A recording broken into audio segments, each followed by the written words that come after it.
Hey everyone, welcome back to Crypto Cash. Thank you so much again for joining me here. Hope you're having a great day. Once more, taking a look here at ICP. This is uncanny how it rejected off that trend line that I discussed here yesterday, right here at about this low $15, $20 range. So keep in mind, 15, 20 tentative resistance. That was based on a lot of confluence with previous daily and weekly candlestick closures. Again, I kind of put that on the chart from yesterday just as perspective of where the price may turn around. While it's never exact science, that is nice to see when that plays out the way that it should, just because we're more likely to see the price action kind of hang out in this 1450 range and then likely continue higher from there. Again, the reason why that occurs is because there's a lot of confirming factors. We'll discuss that here in a minute as to what I mean by that, but a previous high turned into a new low. There's a good chance we're going to see something along those lines. Either way you look at it, we don't just blindly jump into a long position because we like this coin. We want to make sure it's worthwhile, and we're going to just go ahead and cover all of our bases. So let's take a quick look at that. While we got this loading, I want to say thanks again for some awesome feedback from my community. Deeply appreciate that. And glad our AVAX trade from yesterday, our long 5X trade, 31% in 11 hours. And of course, we got a 5-day trade from SUI at 33%. That helped offset our Polkadot. No, sorry, it wasn't Polkadot. That was the other stop loss from last month. This was Near Protocol. Yeah, we had to close out Near Protocol early yesterday just because, well, it just wasn't working out. No, sorry, that was Monday. Either way you look at it, it happens, and it's just a normal part of trading, folks, okay? Do not be afraid to close a trade out in a loss. It happens. You kind of gotta, you gotta do that sometimes. All right, the whole point of me talking about that is that risk tolerance, risk management is a super important factor in trading. So if you continue to watch, hopefully you can learn more about that, because I really like to kind of emphasize that. I think it's important. Most people don't realize that. If you want more details, cryptocash.tech is a site. I've got a trading academy, community, and signals group here. So heat map, last 7 days of liquidation for ICP. We got some late shorts here, big surprise, 1550. Folks are shorting like crazy here. So these are pretty high leverage shorts, and it makes sense to why they shorted that level, because just, it's a solid round number. It's a the price of ICP is moderately overextended. So it would make sense to, short with some confidence based on that metric alone.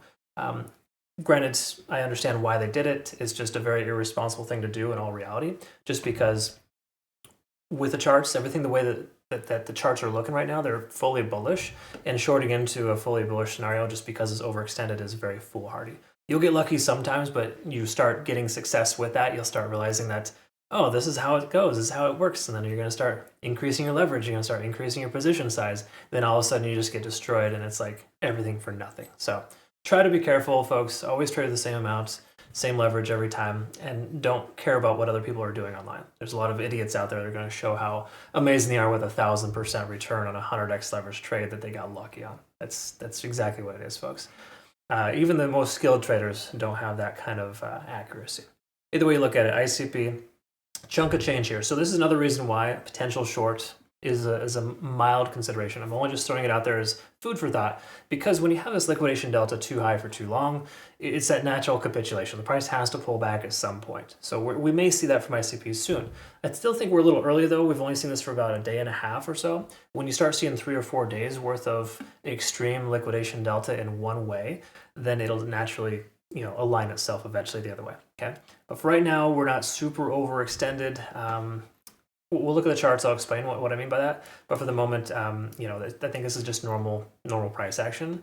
And I think shorting into ICP is a bad idea for the moment. Only reason ICP pulled back, honestly, is because Bitcoin raked down to that support level at 94.7. Bitcoin loses its support. I think ICP will continue lower. Between now and then, it's more likely to go up than down. Having said that, though, 13 to 1250, I talked about this yesterday. That's that heavy support range based on open interest. That's just the area in which people are the most heavy right now. So we have a lot of positions open at that level. All right, so let's take a look at the daily and work our way down. Just kind of, let's not speculate any further. Let's just go ahead and go with this here. Again, this red line here on the chart, both these red lines are weekly candlestick closures, if I recall correctly. See if we can see this. Yep, you can see it here. So just to clarify, this time here couldn't close. This time here couldn't close. We saw a lot of confluence there where the price action, you just see a lot of like resistance at that specific range. That's why those lines are there, just to give you some perspective. They're not just arbitrary lines in the chart because I felt like drawing a line. Granted, it can look like that sometimes. You see a lot of stuff on my charts here. Most of them are like support and resistance levels that were important at some point. So it's good to always be mindful of that. But right now, what we'll need to do is we'll need to update our fib levels. I'll post a playout chart on our Twitter, Telegram, and Discord with just more specific areas of interest. I don't generally like to move my fib levels until the daily candlestick is closed, but I do feel that we may be topped out for the day, so we'll roll with this here for the moment.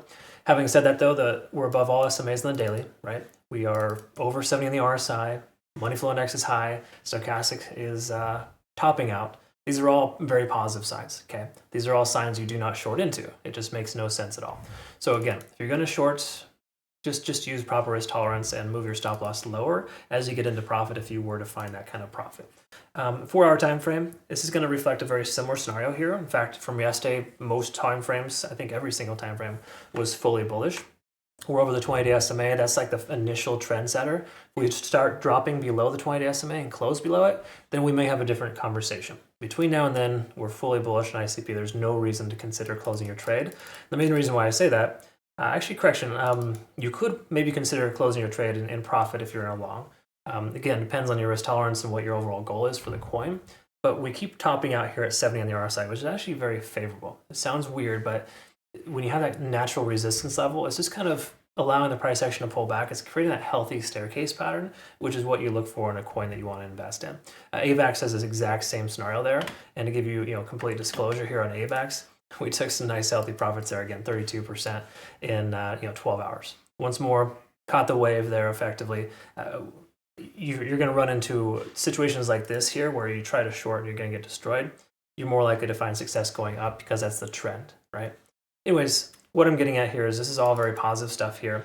The money flow index is staying high, tells us there's more sustainability at this price point.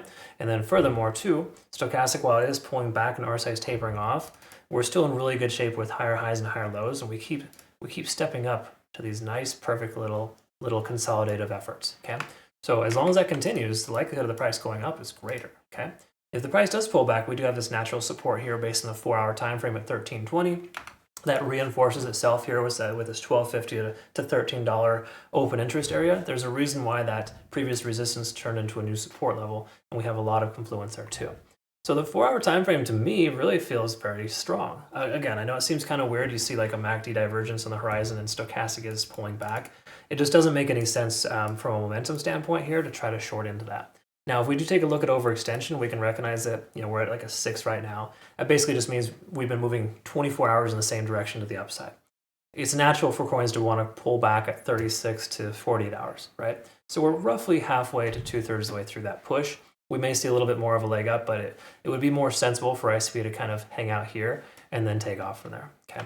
That's what we're looking for, really. This is going to be a bullish rectangle type of pattern if the price does end up doing this, and that's a very bullish sign. You want to try to buy as soon as it breaks out or prior to breakout, depending on the overall situation, how well that support level is holding. The hourly time frame is going to be another confirming factor for us here. This is another thing that's kind of just been reinforcing the fact that it's not worthwhile closing your long position and or trying to short into it. The lagging span has remained free and clear this entire time. The conversion line has been above the baseline, showing good momentum, and we're always remaining above the cloud. Every single test of the cloud, the price action holds above, and it never breaks below, okay? Until you break below the cloud, folks, there's no reason to short this coin with any confidence. If you're taking a short with this coin, you had some success here, you caught that little dip there, you caught a nice 5% drop, maybe a 500% gain on a 100x leverage trade, and then good for you. You got lucky, and I hope that you have a great day. But I know it sounds kind of crude, but if that's the kind of trading that you're doing, you don't belong. Like crypto or just trading in general isn't for you for a sustainability standpoint. That's all. And it's no discredit either. I mean, people get lucky all the time. That's perfectly fine. In fact, a small portion of trading is luck. But with what we just looked at here, the odds of success going up than down is greater. So why trade against that, right? Why try to get lucky to the downside just because you want to show and brag off to some other idiot online that you don't even know? Anyways, obviously I got some hangups with that, but that's a conversation for my counselor, which I don't have one. But anyways, what I'm talking about here is just, I'm going off on a tangent, but it's to kind of give you some best interest and just to help, I always have my trader's best interest in mind. So I just don't want you to get destroyed or wrecked for no good reason. And there's no real good reason here to kind of, consider shorting this coin. So do with it what you will. At this point here, though, I think we are more likely to leg up than leg down. A lot of it is pending on Bitcoin's behavior. But if you can see here, Bitcoin, rallied a little bit, still getting stunned out. ICP is still holding pretty strong in this range. I think there's a decent chance we jump around a little bit, you know, in this little 13.20 to $15 range. There's a chance of that, but there's a stronger chance that the price goes up than down, and if it goes down, it'll likely return fire quite quickly. So I am sorry if I spoke in circles there, but ICP is very strong. You're much better off taking a long than a short. Would I want to take a long right now just yet? Not quite. I want to see where Bitcoin moves to. We need to close above 96.5 for Bitcoin, or 96.3 at the very least, and we're having difficulty getting past that threshold, that golden pocket, that resistance range. It's just not an ideal scenario here. If you take a look, we have a descending broadening wedge, which is a bullish trend, but the overall sentiment here is we keep getting rejected by this descending trend line. Bitcoin did the exact same thing in its $50,000 to $74,000 range before it broke towards 100. So I do think we are more likely to see $100,000 from Bitcoin. If that happens, ICP is going to rally, and it's going to be a pretty awesome situation. So again, more likely than not, we'll see further upside. You let me know your thoughts. Comment below. I'd love to hear from you. If you want to become a better trader, again, cryptocash.tech is a site, link down below. Check out our $12,000 prize pool offer from Bitunix this month. No KYC or VPN required. You've used my link to register in the past. You can do so again. Or more so, just rather, if you've used my link, then you're automatically eligible for every future endeavor. And at this point, Bitunix is offering a monthly benefit, and it's really awesome. So last but not least, check out our Twitter, Telegram, Discord if you haven't already. That's all there for you if you don't already know that it exists. I post playout charts as a result of analyzing the videos. Cool. Have a good one. Thanks again for your time. We'll see you soon. Bye-bye.